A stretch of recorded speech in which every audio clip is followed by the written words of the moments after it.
안녕하세요, 파란북입니다. 오늘 주제는 많은 분들께서 요청해주신 음극 밸류체인 1편 대주전자재료입니다. 사실 이전까지는 대주전자재료는 정말 투자 매력도가 하나도 없는 별 볼 일 없는 회사이며 실리콘 소재 모멘텀으로 잠깐 반짝한 기업이라고만 생각을 했는데 이번에 좀 저 역시 반성을 하게 되었습니다. 특히나 대주전자재료 직원분께서 굉장히 흥미로운 말씀을 해주시기도 하였는데 저는 대단히 격식을 갖추는 증권방송도 아니기 때문에 툭 까놓고 시원하게 말씀드리겠습니다. 우선 결론부터 말씀드리자면 대주전자재료는 2030년까지 10만 톤 캐파 계획을 가지고 있고 따라서 미래 예상되는 기대 밸류가 정말 큰 기업입니다. 또한 덧붙이자면 대주전자재료의 실리콘 음극재와 나노신소재의 CNT 도전재는 서로 경쟁 관계가 아니고 실리콘 음극재 시장의 커짐에 따라 동반 성장이 가능한 소재 산업입니다. 나노신소재는 IR팀과 도저히 연락이 닿지가 않아서 연락을 더 취해보고 빠른 시일 내에 업로드하도록 하겠습니다. 대주전자재료의 업사이드는 10배 혹은 그 이상이라 긍정적인 결론을 도출할 수 있는데 저는 이 기업을 띄울 목적이 아니고 여러분들께서 최대한 많은 기업을 짧은 시간 안에 이해하실 수 있게 간결하게 전달드리는 것이 목적입니다. 따라서 중요하지 않다고 생각하는 부분은 필요에 따라 생략을 하였으니 감안하고 들어주셨으면 좋겠습니다. 그렇다면 바로 시작해보겠습니다.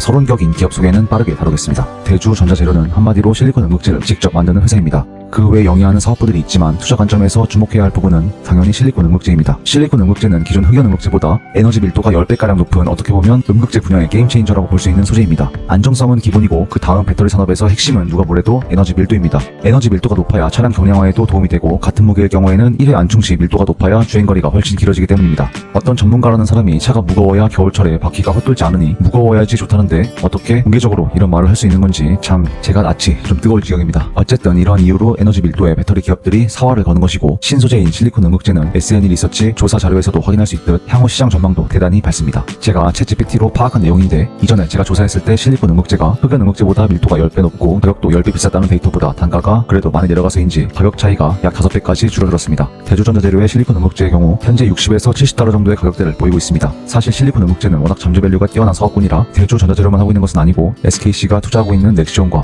포스코 그룹 등의 다양한 기업들이 참여하는 신소재 산업입니다. 실리콘 음극재는 에너지 밀도 면에서 엄청난 강점이 있기 때문입니다. 하지만 현재까지 대주전자재료만큼 독점적 기술력과 생산 캐파를 가진 회사는 없습니다. 대략적인 내용은 압축적으로 이 정도만 알아보고 그 다음으로 넘어가도록 하겠습니다. 감사하게도 대주전자재료의 경우 IR 담당자님께서 장기간 싱가포르 출장을 나가는 바람에 다른 직원분을 통해 회사 분위기에 대해서 전해듣게 되었습니다. 정말 투자 관점에서 고급 정보들을 알려주셨는데 이 영상을 시청하시는 개인주주 여러분들과 함께 나누려고 합니다. 다만 내부자 정보는 전혀 없고 법에 저촉될 만한 사항이 있는지 모두 검토하고 올리는 만큼 기업을 띄우려는 목적은 전혀 없으니 오해는 없으시길 바라겠습니다. 먼저 최근 2차전지 주요 소재 업체들이 소위 캐즘으로 일컫는 전방위 전기차 시장 수요 둔화로 인해서 목표 생산 캐파를 축소하는 등의 속도 조절을 하고 있는데 대주전자재료의 캐파는 변화한 것이 없는지 여쭈어보았습니다. 답변은 변한 것은 전혀 없다고 하십니다. 지금 단계에서는 밀려드는 수요도 감당해내기가 벅차고 빨리 고객사 요구사항을 맞춰야 하기 때문에 내부적으로도 아주 바쁜 상황이라고 합니다. 진행 중인 캐파 증설도 모두 차질 없이 진행되고 있고 빨리빨리 자금 조달해서 공장 올리는 것 외에는 여념이 없다는 답변을 받았습니다. 기술력에 대해서도 우리만큼의 기술력과 캐파를 갖춘 기업은 흔치 않고 지난번에 중국 쪽으로도 샘플을 보낸 바 있는데 이제는 연락이 오지 않는다고 합니다. 대주전자재료의 고성능 실리콘 음극재를 중국 업체들은 사용할 수 없는 수준이라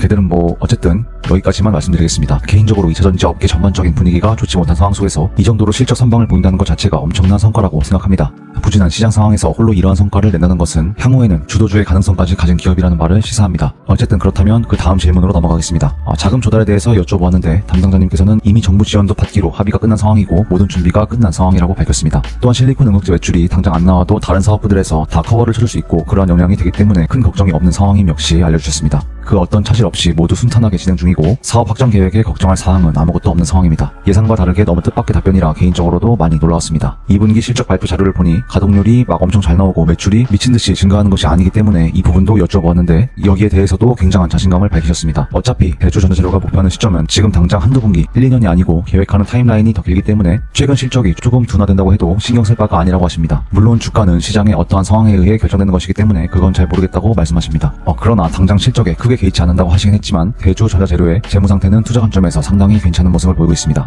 일희일비하지 않는 것 치고는 너무 실적이 잘 나온 것이 아닌가 하는 생각이 듭니다. 이 질문에 대해서는 회사의 목표 변동사항은 없고 회사 실적이 좋아진다고 주가가 오르는 것은 아니니 이 부분은 말씀드릴 수 없다고 하십니다. 전반적으로 예상보다 회사의 분위기가 너무 좋다고 생각이 들었던 부분이었습니다. 그렇다면 그 다음으로는 아까 말씀드린 재무 현황을 간단하게 살펴보겠습니다. 이 자료는 분기별 대주전자재료의 실적입니다. 보시면 매출액 수준이 최근 들어 정체되고 있는 것처럼 보이지만 주목해서 볼만한 포인트는 최근 영업이익이 성장하고 있다는 점입니다. 직원분께서 말씀해주신 바와 바와 같이 대주전자재료는 전기차 전방위 산업 수요 감소로 인한 타격이 거의 없으며 워낙 희소한 소재를 독점적인 캐파와 기술력으로 생산하는 업체다 보니까 아직까지도 미래는 대단히 밝습니다. 제가 대주전자재료 재무제표에서 가장 매력을 느낀 부분은 바로 이것입니다. 최근 분기별 데이터를 보게 되면 세계 분기 동안의 흐름이 무척이나 좋습니다. 빠르게 악순환을 탈출하는 실적 개선주의 관점으로도 볼 여지 또한 충분히 있습니다. 다만 전년도 데이터가 처참해서인지 YOY로 2766%의 성장이 나타났는데 이건 데이터 값이 그냥 튀어버린 것이니 과장해서 좋다고 해석할 것도 아니긴 하지만 말입니다. 재무 현황이 상당히 긍정적이고 심지어 이 회사는 향후 더 창창한 미래와 실적을 호언장담하고 있기 때문에 충분한 투자 매력도를 갖고 있다고 평가할 수 있겠습니다. 그 다음으로는 대주전자재료의 구체적인 밸류에이션입니다. 가치 책정에 있어 캐파나 인터뷰 자료 등의 대략적인 데이터는 김지훈 대표님의 자료를 참조하였습니다. 현재까지 대주전자재료의 실리콘 응급제 캐파는 7,000톤가량이고 2026년 기준으로는 10,000톤, 30년까지는 10만 톤의 목표 생산 캐파를 계획 중입니다.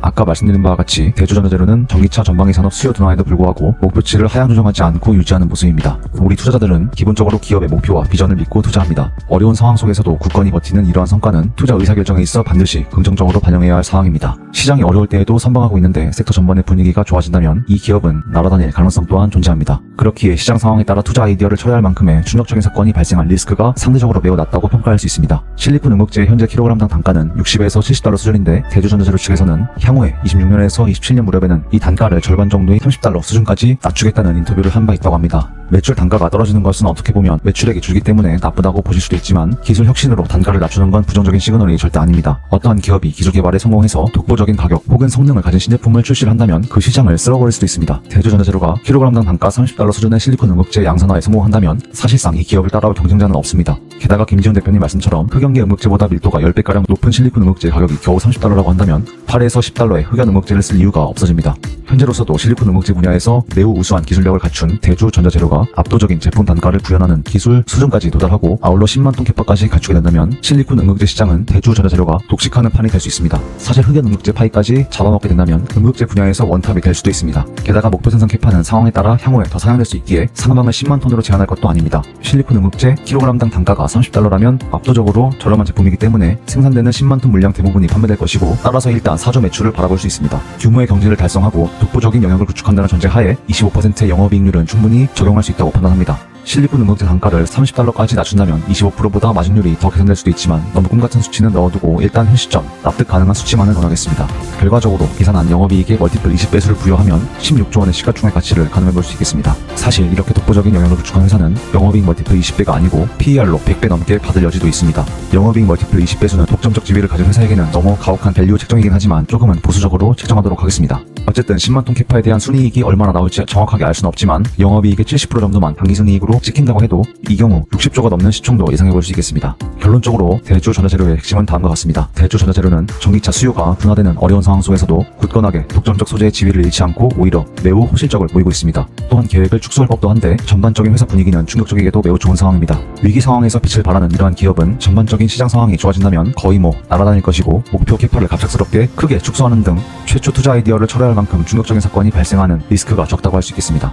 또한 회사의 향후 비전을 살펴봤을 때 상승한 현재 주가 기준으로도 업사이드는 충분히 남아있다는 결론을 도출할 수 있습니다. 다만 2030년 기준의 목표 캐파 10만 톤은 꽤나 먼 시점의 기대 가치이기 때문에 해당 밸류에이션은 정말 장기적인 투자의 타임라인을 가지는 분들께 적합하겠습니다. 2026년을 기준으로 한다면 2배가량의 업사이드가 있는 것으로 생각을 해볼 수 있습니다. 현재 주가 수준을 봐도 한참 먼 미래 밸류를 당겨왔다거나 하는 등으로 해석할 수는 없고 딱 현재 가치 정도는 주가에 모두 반영이 되어 있다고 판단합니다. 다만 현재 가치도 못 받는 훌륭한 기술주들 역시 국내 2차전지 섹터에는 질비하기 때문에 기회비용의 관점을 잘 고려하셔서 포트를 구성하셨으면 좋겠습니다. 또한 제가 산출한 밸류에이션은 단지 회사의 실리콘 응급제 사업부만 책정한 가치평가이고 이 외에 작게 기타 사업부 가치를 더하면 합산 기대 밸류가 더 커질 수 있음을 역시 고려하셨으면 좋겠습니다. 다만 너무 작은 부분까지 챙기는 것은 회사 임직원이 아니고서야 불가능하기 때문에 저는 큰 틀에서만 파악하였습니다. 결론적으로 장기 투자한다고 했을 때 충분히 괜찮은 기업이라는 생각이 들고 최근 실적이 좋아 주가가 올랐지만 지금이 2026년 이후의 가치를 담겨온 주가 수준도 아닙니다. 다만 견조한 실적을 바탕으로 당장 현재 가치보다 못한 주가를 보이는 다른 소재 기업들과 다르게 밸류에이션 결과 현재 가치 정도는 대체로 책정을 받고 있는 상황이라고 해석됩니다. 따라서 어떤 전략을 취하실지에 따라 다르게 포트 구성에 참조해 주셨으면 좋겠습니다. 자, 그렇다면 오늘 영상은 이쯤에서 마무리를 하려고 합니다. 마치면 혹시 구독과 좋아요 눌러주신다면 오늘처럼 상세한 분석 자료들을 앞으로도 모두 무료로 이렇게 받아보실 수 있습니다. 이후에도 저는 오직 개인 유저분들을 위해 지금처럼 또 열심히 시간과 노력을 갈아 넣어서 투자를 돕는 자료들을 만들어 보도록 하겠습니다. 한 가지 단글 말씀을 드리자면 제가 정답은 아니며 일정 부분은 학술적 목적에서의 분석이고 목표가 제시는 절대 아님을 마치며 밝히도록 하겠습니다. 여기까지 긴 영상 시청해주셔서 감사드립니다. 구독자 여러분들 모두 건강하시고 오늘도 행복한 하루 보내시길 바라겠습니다. 감사합니다.